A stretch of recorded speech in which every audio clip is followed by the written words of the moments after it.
Kali ini bersama saya Ahmad Yasin sebagai host. Pada hari ini kita akan membahas mengenai visibility study dengan narasumber yang merupakan salah satu associate consultant di KMMB. Halo. Halo Ahmad. Halo. Halo, saya Balkis Aldila Batubara. Biasanya dipanggil Balkis, kalau di KMMB dipanggilnya Dila. Nah, halo Dila, bagaimana kabarnya hari ini? Alhamdulillah baik, Ahmad. Alhamdulillah baik. Nah, hari ini kita akan membahas mengenai visibility study. Kalau boleh tahu nih Dil, visibility study itu apa sih? Jadi secara singkatnya ya Ahmad, visibility studies itu merupakan sebuah dokumen yang dihasilkan oleh konsultan untuk mengetahui apakah ketika pemilik modal ini ingin mendirikan bisnis itu layak didirikan, dijalankan atau tidak. Memangnya di dalam kajian FS ini ada apa aja sih? Jadi kalau di dalam FS ini ada 6 aspek yang akan dinilai oleh konsultan. Aspek pertama itu ada aspek wilayah. Di sini kita akan menilai apakah dari segi geografis, topografis, serta lokasi di mana bisnis itu akan berdiri cocok. Kemudian ada aspek hukum. Aspek ini berkaitan dengan bagaimanakah pemenuhan peraturan perundang-undangan serta regulasi ketika bisnis itu dijalankan. Kemudian ada aspek teknis. Di aspek teknis ini kita akan menilai kebutuhan infrastruktur untuk mendirikan sebuah bisnis baru. Kemudian infrastruktur yang dibutuhkan oleh pemilik modal ketika bisnis itu sudah beroperasi di masa yang akan mendatang. Kemudian yang keempat ada aspek bisnis dan juga aspek keuangan. Di aspek ini kita akan menilai prospek bisnis di masa yang akan mendatang serta bagaimanakah tingkat pengembalian dari sisi keuangan. Yang kelima ada aspek lingkungan dan juga aspek sosial. Kalau di aspek lingkungan dan juga aspek sosial, konsultan ini akan menilai apakah ketika bisnis ini dijalankan, bisnis ini tuh sudah memenuhi peraturan berkaitan dengan lingkungan serta norma sosial yang berlaku di tempat di mana bisnis itu berdiri. Dan terakhir ada aspek manajemen risiko. Wah, menarik ya. Kalau boleh tahu nih, dari keenam aspek tersebut yang memegang peran penting dan menjadi kunci bagi pemilik modal untuk memutuskan mendirikan bisnis itu apa ya?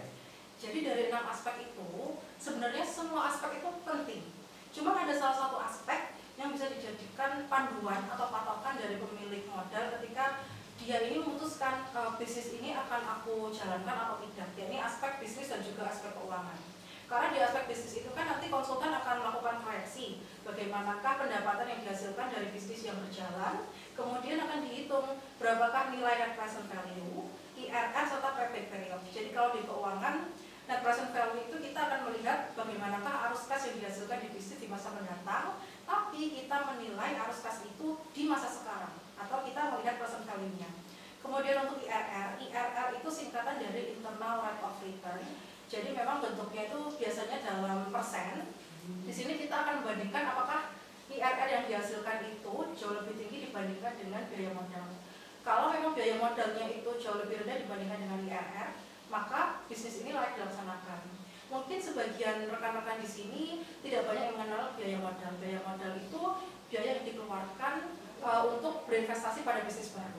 Dan biasanya biaya modal itu dalam bentuk persen. Kemudian yang terakhir ada payback period. Jadi kalau payback period ini pemilik modal bisa tahu sejak bisnis ini berdiri, atau kalau di FS di keuangan kita menyebutnya sebagai initial time.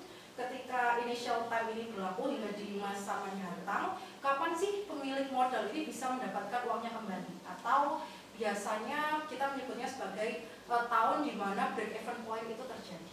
Jadi 3 hal tadi, NPV, IRR, serta payback period menjadi hal utama yang bisa dijadikan panduan oleh pemilik modal untuk memutuskan apakah bisnis ini layak untuk dilaksanakan atau tidak. Berarti bisa dikatakan FS ini merupakan kajian yang penting dilakukan oleh pemilik modal ya?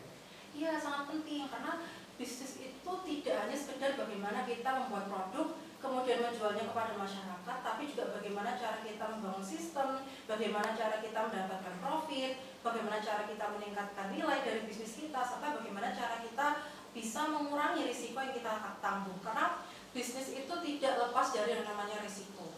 Kalau bisa, pemilik modal ini kan mendapatkan return yang maksimal, tapi dengan tingkat risiko yang lebih rendah. Jadi seperti itu. FS memang sangat diperlukan bagi pemilik modal sebelum mereka itu istilahnya running the business. Wah, insight yang sangat menarik ya rekan-rekan. Sesuai yang sudah dijelaskan Adila tadi, sedikit informasi nih untuk rekan-rekan yang ingin membuka bisnis baru bisa menggunakan jasa KMMB untuk melakukan penyusunan visibility study sesuai dengan tagline kita KMMB Great Planning Beyond Impact. Oke, saya rasa cukup sekian untuk sesi sharing hari ini. Sampai jumpa di sesi sharing berikutnya. See you next time. See you. See you.